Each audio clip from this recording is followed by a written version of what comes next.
दोस्तों, चुनाव आयोग को सुप्रीम कोर्ट से बड़ा झटका लगा है। उत्तराखंड राज्य चुनाव आयोग पर 2 लाख का जुर्माना लगाया गया है। ये कार्रवाई इसलिए की गई है क्योंकि चुनाव आयोग खुलेआम कानून के खिलाफ जाकर मनमानी कर रहा था।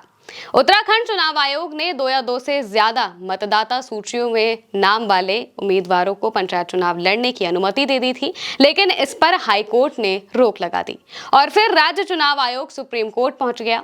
लेकिन सुप्रीम कोर्ट ने उत्तराखंड हाईकोर्ट के फैसले में दखल देने से इनकार कर दिया।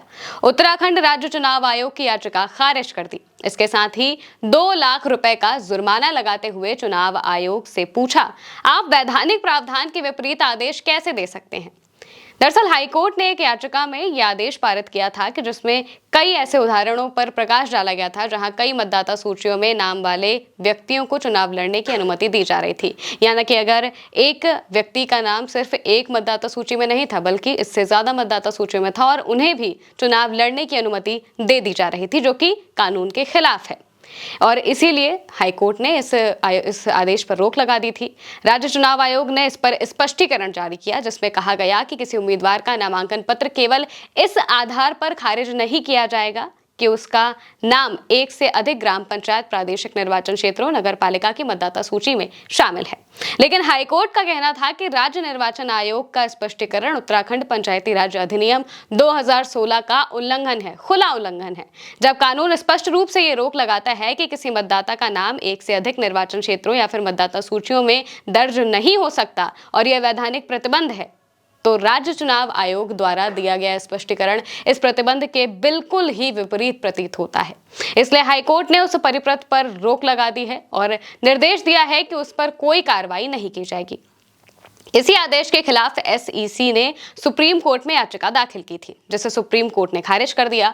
सुनवाई के दौरान उत्तराखंड चुनाव आयोग ने अपने बचाव में कहा कि कई मतदाता सूचियों में नामों का होना तकनीकी त्रुटि या फिर प्रशासनिक चूक हो सकती है और ये जानबूझकर नहीं किया गया। आयोग ने यह भी तर्क दिया कि ऐसी त्रुटियों को ठीक करने के लिए उनके पास पहले से ही तंत्र मौजूद है और इस तरह की गलतियां सामान्य हैं। हालांकि सुप्रीम कोर्ट ने आयोग के इस रुख को स्वीकार नहीं किया और सीधे कह दिया कि यह आपकी गंभीर लापरवाही है। पूरा विवाद उत्तराखंड में जनवरी 2025 में हुए शहरी स्थानीय निकाय चुनावों से शुरू हुआ था। कांग्रेस ने आरोप लगाया कि बीजेपी ने अपने समर्थकों को ग्रामीण क्षेत्रों से शहरी मतदाता सूचियों में ट्रांसफर करवाया है ताकि फर्जी वोटिंग के जरिए चुनावों में लाभ लिया जा सके। उत्तराखंड पंचायती राज एक्ट 2016 के अनुसार किसी व्यक्ति का नाम एक ही मतदाता सूची में होना चाहिए। इसके अलावा मतदाता सूची में नाम ट्रांसफर करने के लिए कम से कम 6 महीने तक उस पते पर निवास करने का नियम है। कांग्रेस ने बार बार राज्य चुनाव आयोग को पत्र लिखकर इस नियम की याद दिलाई और कहा कि बीजेपी समर्थकों ने 6 महीने से कम समय में अपने नाम ट्रांसफर करने की कोशिश की है, जो कि नियमों के पूरी तरह से खिलाफ है, नियमों का उल्लंघन है। जब बीजेपी समर्थकों को ग्रामीण मतदाता सूचियों में नाम ट्रांसफर करने में बाधा आने लगी तो उन्होंने नया तरीका निकाल लिया। उन्होंने अपने नाम नई मतदाता सूचियों में दोबारा जोड़ लिए, जिसके बदौलत कई लोग 2-2 जगह पर मतदाता बन गए थे। जब इन लोगों को पंचायत चुनावों में उम्मीदवार के रूप में टिकट मिला तो कांग्रेस ने आयोग से मांग की कि ऐसे उम्मीदवारों के नामांकन रद्द किए जाएं, क्योंकि यह नियमों के साफ खिलाफ है। कांग्रेस के विरोध और सबूतों के बावजूद उत्तराखंड राज्य चुनाव आयोग ने अपने ही नियमों का पालन करने से इनकार कर दिया। आयोग ने उन उम्मीदवारों को चुनाव लड़ने की अनुमति दे दी जिनके नाम 2 या ज्यादा मतदाता सूचियों में शामिल थे। इस फैसले ने न केवल नियमों की अवहेलना की है बल्कि लोकतंत्र की ट्रांसपेरेंसी और निष्पक्षता पर भी सवाल उठा दिए हैं। कांग्रेस और दूसरे याचिकाकर्ताओं ने इस मामले को उत्तराखंड हाईकोर्ट में उठाया। हाईकोर्ट ने साफ निर्देश दिए कि उत्तराखंड पंचायती राज एक्ट 2016 की धारा 96 और 97 के तहत ऐसे उम्मीदवारों के नामांकन रद्द किए जाएं जिनके नाम एक से अधिक मतदाता सूचियों में हैं। कोर्ट ने यह भी कहा कि एक व्यक्ति का नाम केवल एक ही मतदाता सूची में होना चाहिए और दोहरे मतदाता होने की स्थिति में नामांकन पूरी तरह से इनवैलिड मान लिया जाता है। हाईकोर्ट के निर्देशों के बावजूद चुनाव आयोग ने बीजेपी के उन उम्मीदवारों को चुनाव लड़ने दिया जिनके नाम 2 मतदाता सूचियों में थे। इस अवहेलना ने न केवल हाईकोर्ट के अधिकार को चुनौती दी बल्कि पंचायत चुनाव की निष्पक्षता पर भी सवाल खड़े कर दिए हैं। हाईकोर्ट के निर्देशों की अवहेलना के बाद मामला सुप्रीम कोर्ट पहुंचा।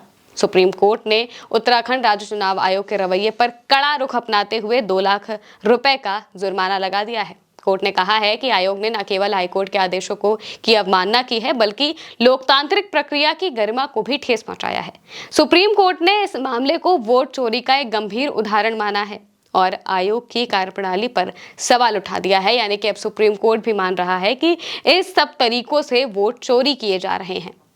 और ये सिर्फ एक जगह पर नहीं है, उत्तराखंड का तो ये उदाहरण है, लेकिन इसके अलावा कांग्रेस लगातार ऐसे कई मामले सामने रख रही है जहां पर इस तरीके से वोट चोरी की जा रही है। हर जगह पर अलग अलग तरीके से, कहीं पर वोटों को जोड़कर, कहीं पर वोटों को घटाकर और कहीं पर इनवैलिड करके, वोटों को डिलीट करके वोटों की चोरी की जा रही है। और इसी का ये मामला सामने आया है जिसमें अब उत्तराखंड राज्य चुनाव आयोग पर 2 लाख रुपए का जुर्माना लगा दिया गया है।